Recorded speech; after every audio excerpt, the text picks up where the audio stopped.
So ಈ ಬಾರಿ ನಿಮಗೆ ಆ್ಯಸ್ ಅ ಕಂಟೆಸ್ಟೆಂಟಾಗಿ ಈಗ ಹೊರಗಡೆ ಇದ್ದು ಅಂದರೆ ಆ ಮನೆಯಲ್ಲಿ ಜೀವಿಸಿ ಬಂದು ತುಂಬ ಒಂದು ಆ ಅನುಭವನೇ ಬೇರೆ ಇರುತ್ತೆ. ಸೊ ಯಾರು ಇಂಟ್ರೆಸ್ಟಿಂಗ್ ಕ್ಯಾರೆಕ್ಟರ್ ಅನಿಸ್ತಾರೆ ಈ season 11ಅಲ್ಲಿ? See, of course, lawyer Jagdish and Chaitra Kundapura is a hot pick. Hot pick. So, ಅವ್ರು ಹೇಳಿದಾಗೆ ಜಗದೀಶ್ ಅವ್ರು ಹೇಳಿದಾಗೆ male don and female don okay they will dominate. Write it down. They will dominate and ಅವರಿಬ್ಬರಿಗೆ ಹತ್ಕೊಳ್ಳುತ್ತೆ. Okay ಅದು soon. Okay ಹತ್ಕೊಂಡಿಲ್ಲ ಅಂದ್ರೂ Bigg boss ಅದನ್ನು ಪ್ಲಾನ್ ಮಾಡ್ತಾರೆ. ಅವರಿಬ್ಬರನ್ನ ಬೇರೆ ಬೇರೆ ಟೀಮಲ್ಲಿ ಇಟ್ಟು ಓಕೆ ಏನೋ ಒಂದು ಮಾಡಿ ಅದಾಗುತ್ತೆ. ಗೊತ್ತಾಗ್ಬಿಟ್ಟಿದೆ ಈಗ ಆಲ್ರೆಡಿ. ಅಲ್ಲ ಅಫ್ಕೋರ್ಸ್ ಅಂದರೆ ದಟ್ ಇಸ್ ಕೀ ಪರ್ಸನ್ಸ್ ಅವರಿಬ್ಬರು. ಅದ್ರ ಸುತ್ತ ನೀವು ಏನೇನು ನೋಡ್ತಾ ಇದ್ದೀರಾ. ಮತ್ತು ಈ ಸಲದ ಅದ್ಭುತ ಏನು ಅಂತಂದರೆ ಈ ಸಲ ಸೀಸನ್ನಲ್ಲಿ yes sir. Every single contestant 10 ಸೀಸನ್ನ ಅರ್ಧ ಮಿಕ್ಸಿಗೆ ಹಾಕಿ ಹಾಲು ಮಿಲ್ಕ್ ಶೇಕ್ ಮಾಡ್ಕೊಂಡು ಕುಡ್ಕೊಂಬಂದ್ಬಿಟ್ಟಿದ್ದಾರೆ. Oh okay. ಎಲ್ಲರಿಗೂ ಗೊತ್ತು ಹೆಂಗೆ ವರ್ಕ್ ಆಗುತ್ತೆ ಇದು. ನಮ್ಮ ಸೀಸನ್ 4 ನಡಿಬೇಕಾದ್ರೆ ನಮ್ಮ ಹಿಂದಿದ್ದು ಒಂದು 2-3 ಸೀಸನ್ ಉದಾಹರಣೆ ಅಷ್ಟೇ. ಎಕ್ಸಾಂಪಲ್ಸ್ ಕಮ್ಮಿ ಇತ್ತು. ಇವಾಗ ನಾನು ಹೇಳ್ತೀನಿ, ಡೇ 1 ಹೇಳ್ತಾರೆ ನೀವು ಹಿಂಗೆ ಮಾಡಿದ್ರೆ ಬಿಗ್ ಬಾಸ್ ಹಂಗೆ ಹೇಳ್ತಾರೆ, ನೀವು ಹಿಂಗೆ ಎಲ್ಲಾದರೂ ಈಗ ಬಿಹೇವ್ ಮಾಡಿದ್ರೆ ಬಿಗ್ ಬಾಸ್ ಅದಕ್ಕೆ ವಾರ್ನಿಂಗ್ ಕೊಡ್ತಾರೆ ಅಂತ ಆಲ್ರೆಡಿ ಫಸ್ಟ್ ಡೇನೆ. ಅಂದರೆ ಅಷ್ಟು ಸೀಸನ್ ನೋಡಿ ಅವ್ರಿಗೆ ಗೊತ್ತಾಗ್ಬಿಟ್ಟಿದೆ. ಸೊ ಹಾಗಾಗಿ ಎಲ್ಲ ಬುದ್ಧಿವಂತರು ಚಾಣಾಕ್ಷರಿದ್ದಾರೆ. ನಾನು ಹೇಳೋದು ಧನರಾಜ್ ಆಚಾರ್ ಅನ್ನೋ ಒಬ್ಬ ಮುಗ್ಧ ಕಾಮಿಡಿ ಕ್ಯಾಟಗರಿಯಲ್ಲಿ ಬರೋ ಮನುಷ್ಯ, ಸೋಷಿಯಲ್ ಮೀಡಿಯಾ ಕ್ಯಾಟಗರಿಯಲ್ಲಿ ಬಂದು ಡೇ 1 ಬಿಗ್ ಬಾಸ್ ಟ್ರೋಲ್ ಮಾಡ್ತಾರೆ ಅವ್ರನ್ನ. ಸೊ ಆ ಮನುಷ್ಯ ಇವತ್ತು 3rd ಡೇ ಜಗದೀಶ್ ಅವರಿಗೆ ನೇರ ಇವತ್ತು ಟಕ್ಕರ್ ಕೊಡ್ಕೊಂಡು ಆವಾಜ್ ಹಾಕ್ಕೊಂಡು ಕಿಚ್ಚಾಯಿಸ್ಕೊಂಡು ರೇಗಿಸ್ತಾ ಇದ್ದಾನೆ. ಪ್ರೋಮೋ ಕಂಟೆಂಟ್ ಅದು. ಮಾನಸ, ನಾನು ಹೇಳದ್ನಲ್ಲ, Manasa is a soft spoken girl. ನಾನು ನೋಡಿರೋ ಹಾಗೆ ಅವಳು ಒಳಗಡೆ ಯಾರೋ ಲೆಟರ್ನ 2ನೇ ಸಲ ಓದಲಿಲ್ಲ ಅಂದಿದ್ದಕ್ಕೆ ಯಾಕೆ ಓದಲ್ಲ ನೀನು, ನನಗೆ ಅರ್ಥ ಆಗೋ ತನಕ 10 ಸಲ ಆದರೂ ಓದಬೇಕು ನೀನು ಅಂತ ಆಟ ಹಿಡಿದು ಕೂರ್ತಾಳೆ ಅಂತಂದರೆ ಆ ಮನೆ ಬದಲಾಯಿಸುತ್ತೆ.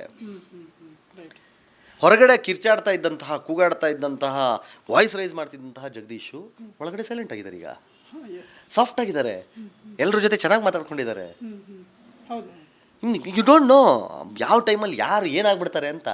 ಯಮುನಾ ಅವ್ರ ಒಳಗಡೆ ಹೋದಾಗ ಎಲ್ಲರೂ ಅಂದ್ಕೊಂಡಿದ್ದು ತುಂಬ ಸಫಿಸ್ಟಿಕೇಟೆಡ್ ಆಗಿ ಆರಾಮಾಗಿ ಕಾಮಾಗಿ ಎಲ್ಲ ಹ್ಯಾಂಡಲ್ ಮಾಡ್ತಾರೆ ಅಂತ. ನೋಡೋದು she is rising her voice everywhere. ಅವ್ರು ಡಿಸೈಡ್ ಮಾಡ್ಬಿಡ್ಯಾರ 8 ವಾರ ಆಲ್ರೆಡಿ ಫಿಕ್ಸ್ ಆಗ್ಬಿಡ್ತಾರೆ ಎಲ್ಲವರು. ಸೊ ನಿಮ್ಮ ಪ್ರಕಾರ ಒಂದು ಫಿನಾಲೆಗೆ ಬರುವಂಥ ಟಾಪ್ 5 ಕಂಟೆಸ್ಟೆಂಟ್ಸು ಇವಾಗಲೇ ನೋಡಿದಾಗ ಅಂತಂದರೆ ಈಗಲೇ judge too early to judge ಅಂತ ಅನ್ಬೋದು, ಬಟ್ ಸ್ಟಿಲ್ ಅಂದರೆ ಈಗ ಮಿಕ್ದವ್ರನ್ನು ಡಿಸರ್ವಿಂಗ್ ಅಲ್ಲ ಅಂತಲ್ಲ, ಯಾರು ಅನಿಸ್ಬೋದು ಸರ್ ಒಂದಷ್ಟು ಜನ? This is very very very early stage. Very early stage ಅಂದರೆ ದಿಸ್ ಇಸ್ ನಮ್ಮ ಪ್ರಿಮೇಚರ್. ಇದು ನೀವು ಏನು ಹೇಳೋಕ್ಕಾಗಲ್ಲ. ಬಿಕಾಸ್ ನಾನು ಹೇಳ್ತೀನಲ್ಲ, ನೆನ್ನೆ ಇದ್ದ ಧನರಾಜ್ ಆಚಾರ್ ಇವತ್ತು ಬೇರೆ. What you can expect. ನೆನ್ನೆ ಫಸ್ಟ್ ಡೇ ಧನರಾಜ್ ಆಚಾರ್ ಮನೆ ಒಳಗಡೆ ಹೋಗ್ಬೇಕಾರೆ ಪಾಪ ಈ ಹುಡುಗ ಒಂದು 5-6 ವಾರ ಇದ್ದರೆ ಅಂತ ಅಂದ್ಕೊಂಡಿದ್ದು, ಇವತ್ತಿನ ಪ್ರೋಮೋ ನೋಡಿದಾಗ ಅನ್ನಿಸ್ತದೆ ಇಲ್ಲ 10 ವಾರ ಲಾಕ್ ಆಗ್ಬಿಡ್ತಾನೆ ಹುಡುಗ ಅಂತ. ಯಮುನಾ ಅವ್ರು ಒಳಗಡೆ ಹೋಗ್ಬೇಕಾರೆ ಇಲ್ಲ ಒಂದು 3-4 ವಾರಕ್ಕೆ ಬಂದುಬಿಡ್ತಾರೆ ಅಂತ ಅನ್ಸಿದ್ರೆ ನಂಗೆ ಅನಿಸ್ತದೆ ಆಲ್ರೆಡಿ 8 ವಾರ ಫಿಕ್ಸ್ ಮಾಡ್ಕೊಂಬಿಟ್ರು ಅವರು ಅಂತ. ಸೊ ಅಂದರೆ ಆ ಮನೆ ಇನ್ನೊಂದೇನು ಗೊತ್ತಾ, ನಿನ್ನಲ್ಲಿ ಯೋಗ್ಯತೆ ಇದ್ದರೆ ಉಳ್ಕೋತೀಯ, ಇಲ್ಲ ಅಂದರೆ ಎತ್ತು ಹೊರಗಡೆ ಬಿಸಾಕ್ತಾರೆ. ಹೂ ಎವರ್ ಯು ಆರ್, ಯಾರಾದರೂ ಆಗಿರು, ಸೂಪರ್ ಸ್ಟಾರ್ ಆಗಿ ನೀನು ಮನೆ ಒಳಗೆ ಹೋದ್ರು ನೀನು ಎಂಟರ್ಟೈನ್ ಮಾಡ್ತಿಲ್ಲ, ನಿನ್ನಿಂದ ಕಂಟೆಂಟ್ ಬರ್ತಿಲ್ಲ ಅಂತಂದರೆ ನಿನ್ನ ಅವಶ್ಯಕತೆ ಮನೆಗಿಲ್ಲ. You will be thrown out no matter what, whoever you are. Content ಕೊಡ್ತಾ ಇದೆಯಾ ಅಂತಾದರೆ ಜಗತ್ತಿಗೆ ನಿನ್ನ ಪರಿಚಯವೇ ಇಲ್ದಿದ್ರು ನೀನು ಟ್ರೋಫಿ ಹೊಡ್ಕೊಂಡು ಹೋಗೋದು. ನಾನು ಹೇಳಿದೆ ನಮ್ಮ ಸೀಸನಲ್ಲಿ ಬೆಸ್ಟ್ ಎಕ್ಸಾಂಪಲ್ ಪ್ರಥಮ್. ಒಳಗಡೆ ಬರ್ಬೇಕಾದ್ರೆ ಪ್ರಥಮ್ ಯಾರು ಅಂತ ಇಡೀ ಜಗತ್ತಿಗೆ ಗೊತ್ತೇ ಇರಲಿಲ್ಲ, ಟ್ರೋಫಿ ತೊಗೊಂಡು ಹೋದ ಮನುಷ್ಯ. See that is the beauty of Bigg boss.